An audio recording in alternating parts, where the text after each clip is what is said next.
d'Israël.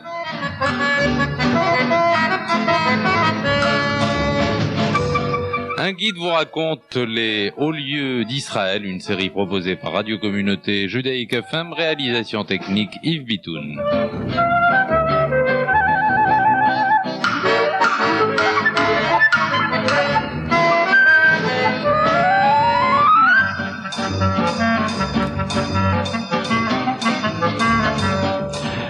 Gilles, bonjour. Nous allons consacrer cet épisode à raconter Tel Aviv-Yafo et nous sommes à Yafo. Nous avons choisi un poste d'observation. Nous sommes sous un palmier et nous avons devant les yeux une sculpture que vous allez nous détailler. Voilà, nous sommes donc sur cette colline de Jaffa. La sculpture que vous voyez là a été faite par un artiste israélien, Daniel Kafri, un garçon pieux de Jérusalem. Vous voyez, elle ressemble à une sorte d'arc de triomphe avec sur chacun des pans des motifs traditionnels juifs. En haut, au-dessus de nous, cette porte représente la conquête de Jéricho. Vous voyez les hommes avec les cornes de chauffard qui entourent la ville de Jéricho.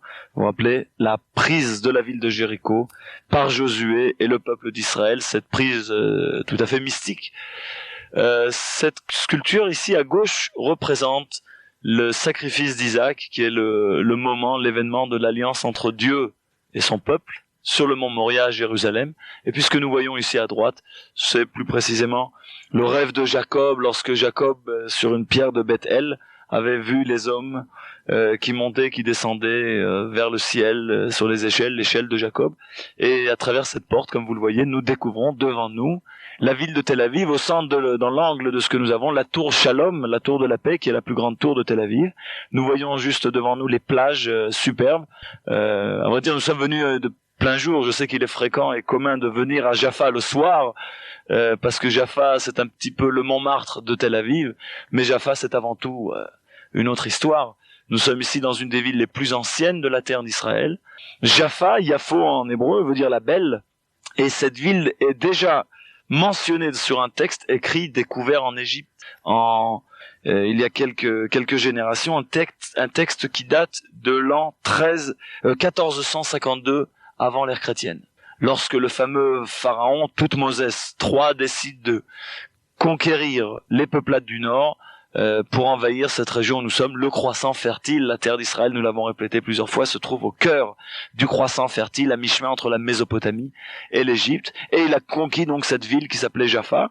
Plus tard d'ailleurs dans l'histoire, la ville est mentionnée avec l'épopée du prophète Jonas, cette très belle haftara que nous lisons le jour de Kippour, qui nous raconte comment cet homme qui avait été choisi par Dieu pour porter la bonne parole a refusé d'aller à Ninive, la capitale des Assyriens.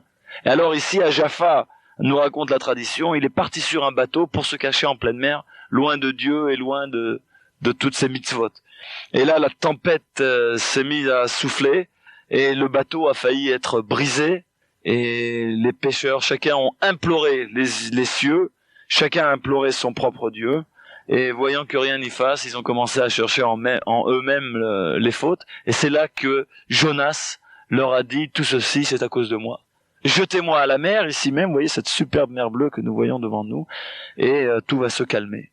Alors ils l'ont jeté, la mer s'est calmée, il a été happé par un grand poisson, on dit souvent la baleine, un léviathan, en hébreu en tout cas, un grand poisson, qu'il a gardé en son fort intérieur pendant 3 jours. Et c'est là que Dieu a pu lui faire la morale, et ce poisson ne l'a posé sur la plage ici que lorsque il était convaincu, lorsque Dieu était convaincu que Jonas allait réellement partir à Ninive, porter la bonne parole, et ainsi a été fait. C'est pour ça que quand nous sommes entrés ici dans le vieux Jaffa, nous avons vu cette superbe baleine avec son jet d'eau qui arrose en permanence l'entrée de cette nouvelle exposition qui s'appelle l'expérience israélienne, que je recommande d'ailleurs à chacun de visiter ici à Jaffa. La ville de Jaffa était une très grande ville, ça était toujours une ville très fière, très riche.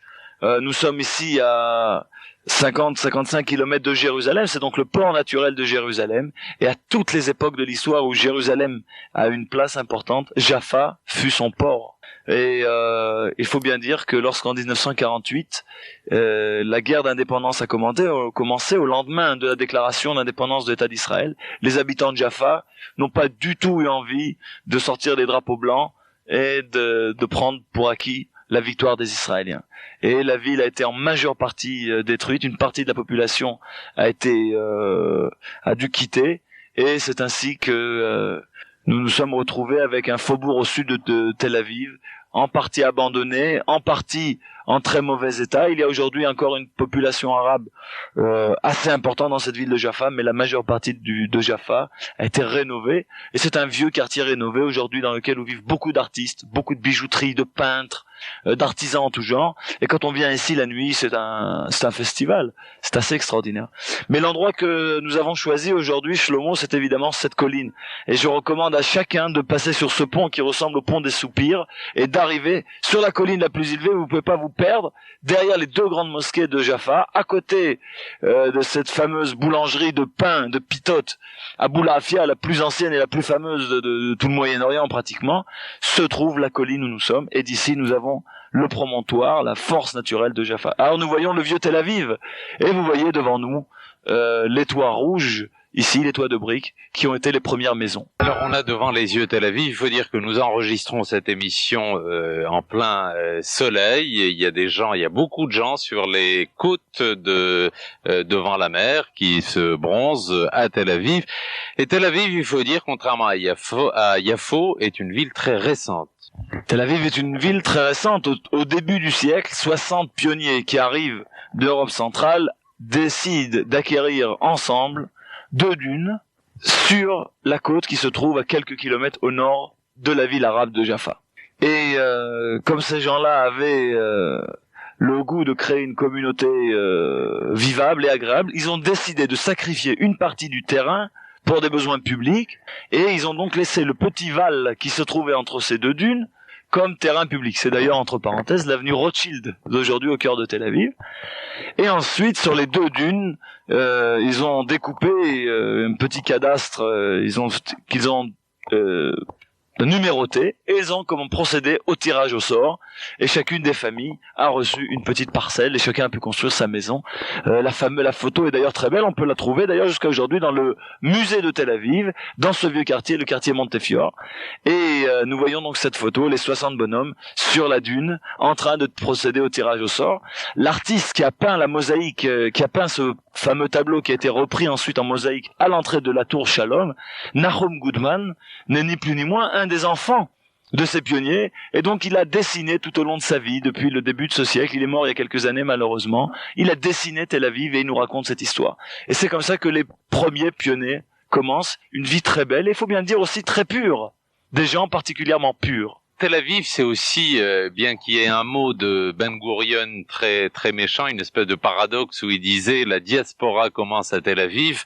En fait, ça n'était qu'un mot. Et Tel Aviv, c'est la ville des pionniers d'Israël. C'est la ville des pionniers, et ce sont aussi des pionniers qui ont comme but d'arriver réellement à ce qu'on appelle à cette époque-là le travail hébreu. Une chose qui a été, je crois, des plus importantes dans le développement de la terre d'Israël. Non plus un peuple qui fera faire ses menus travaux par des autres venus de l'extérieur ou par des gens appartenant à d'autres groupements ethniques, mais réellement un peuple autosuffisant, capable de faire tout par lui-même. Et les gens de Tel Aviv ont décidé donc, dès ces années-là, dès 1915 à peu près, de tout faire, tous les travaux, y compris de construire les maisons. D'ailleurs, nous avons une très très belle histoire. Au moment où, vers 1918-1920, lorsque cette petite bourgade avait déjà quelques centaines de familles, il était question de refaire les plâtres et de commencer à surélever les maisons. Alors on a dit non, on ne fait pas appel à la main-d'œuvre des environs, il faut donner du travail aux pionniers qui sont en Galilée et dans les colonies comme Kfar Tavor, Rosh Pina. Au nord de la Galilée, là, il n'y a pas beaucoup de travail. Certains sont dans une région qui est dominée par la France, de grands problèmes entre le mandat britannique et les colonies françaises à cette époque-là. Il faut les faire venir ici, leur donner du travail. On fait venir des jeunes de Galilée pour faire ces travaux-là, des jeunes juifs, et tout se faisait donc en famille. Et c'est là d'ailleurs qu'a eu lieu, nous raconte Nahum Goodman, le premier crime de Tel Aviv. Et je crois qu'on peut quand même le raconter parce que si Ben Gurion disait c'est là que commence la diaspora, c'est en tout cas là qu'a eu le premier crime de ce qu'on appellera le Yishuv, l'implantation des Juifs depuis le mouvement sioniste, depuis la préparation à la construction de l'État d'Israël. Alors ils arrivent tous et chacun est employé par une des familles pour les besoins, pour les peintures, pour les plâtres. Et un des jeunes gars qui venait juste d'avoir ses 20 ans était sur un échafaudage ici vers la rue Herzl, au pied de la tour Shalom d'aujourd'hui, et en train de refaire les plâtres d'une très très simple maison qui avait été assez mal construite, il faut le dire, par les pionniers. Et pendant qu'il était sur son échafaudage, il regarde à travers la fenêtre, et que voit-il sinon une superbe jeune fille dans la fleur de l'âge en train de se doucher.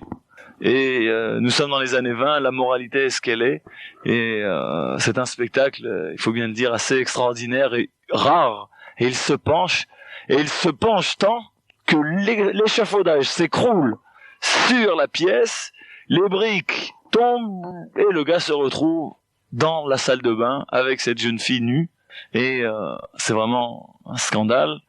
Beaucoup de dégâts et puis un scandale à la moralité. Alors on décide de faire quelque chose. On peut pas tolérer une telle chose dans les premières villes d'Israël, et on décide de réunir le conseil des anciens qui va faire office de tribunal, et on va juger ce garçon-là venu de Galilée. Il avait peu de défenseurs. On essaye d'être très compréhensif, mais il faut être comme il faut, et on décide, et à la fin de longues tractations, on décide de lui infliger 3 mois de prison. 3 mois de prison, et on s'aperçoit qu'à Tel Aviv, on n'a pas de prison. C'est un endroit tout neuf, et il faut faire avec ce qu'on a. Alors, sous la tour qui supportait les 2 citernes d'eau de la ville, on décide de le garder prisonnier, on met une petite barrière autour, et voilà que ce jeune garçon devient un des pôles d'attraction les plus extraordinaires de tous les visiteurs de Yishuv. Parce que les gens venant de Galilée, venant de Jérusalem, venant de Judée, venant de ce qu'on appelle la Samarie, sur les côtes du Mont Carmel, veulent voir notre prisonnier. Le premier, ça y est, nous devenons un endroit comme les autres, un État comme les autres, nous avons un premier prisonnier juif.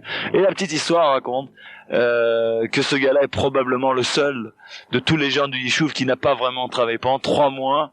Il est resté dans sa pseudo-prison, et chacun venait de tous les horizons de ce pays, et avec beaucoup de compassion lui apportait des oranges et des gâteaux, parce que c'était notre premier prisonnier. C'était le premier de tous. Aujourd'hui, ce pays devient évidemment un peu plus comme les autres pays, mais c'est ce qui prouve que nous sommes sur le chemin.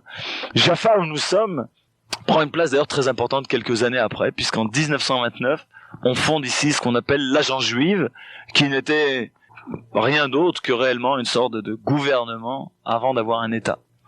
Et les Arabes de Jaffa sont très inquiets, leurs sentiments nationalisme sont particulièrement développés, eux qui ont dû affronter les croisades, se méfient énormément de toute forme d'envahisseur, et décident en 1929 de ne pas permettre aux Juifs l'utilisation du port que nous voyons ici à nos pieds sur la gauche.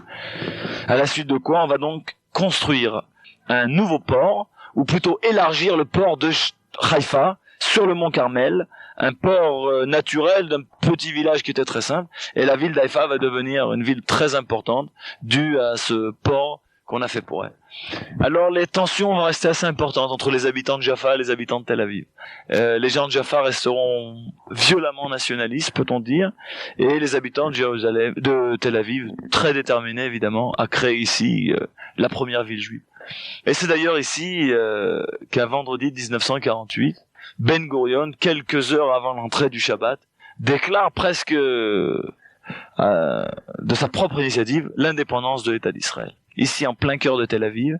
Et c'est ici que pendant quelques sessions seulement siège le Parlement, la Knesset, jusqu'à que de façon tout à fait naturelle, elle rejoigne la ville de Jérusalem, qui est la capitale.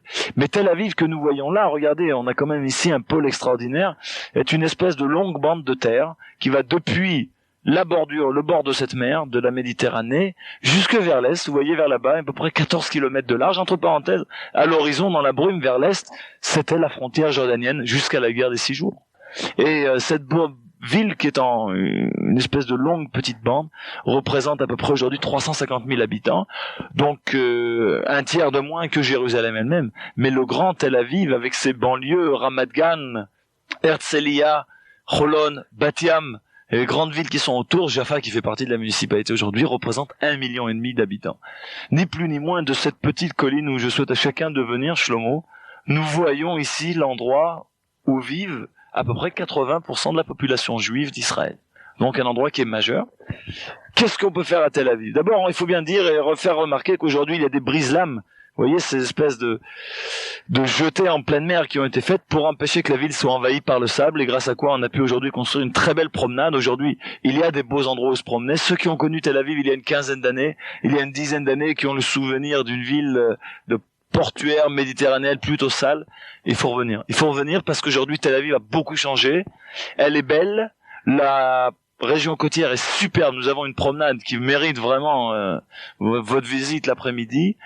Les musées ici sont très nombreux, mais je recommande à chacun de monter sur la colline où nous sommes, et puis pourquoi pas sur la tour Shalom. Tout en haut, vous avez une vue superbe sur les environs, et à l'intérieur de la tour Shalom, le musée de cire, le musée Grévin de l'État d'Israël, et vous verrez là-bas toute l'épopée israélienne racontée en cire sympathiquement. Ne me demandez pas pourquoi on trouve dans ce musée la représentation de l'assassinat de Sharon Tate, la femme de Polanski. Personne ne sait pourquoi ça se trouve là, mais ça fait partie de la petite histoire. Et surtout, je tiens à le dire, parents, ne laissez pas vos enfants tout seuls.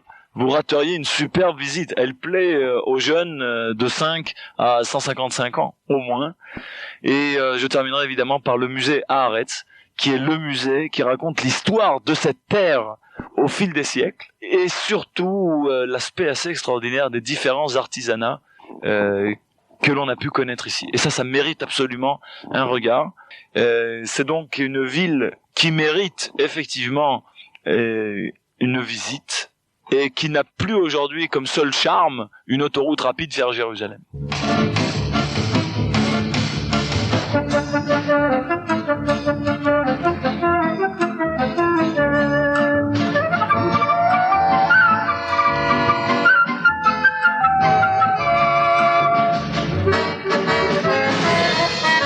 C'était les hauts lieux d'Israël. À demain.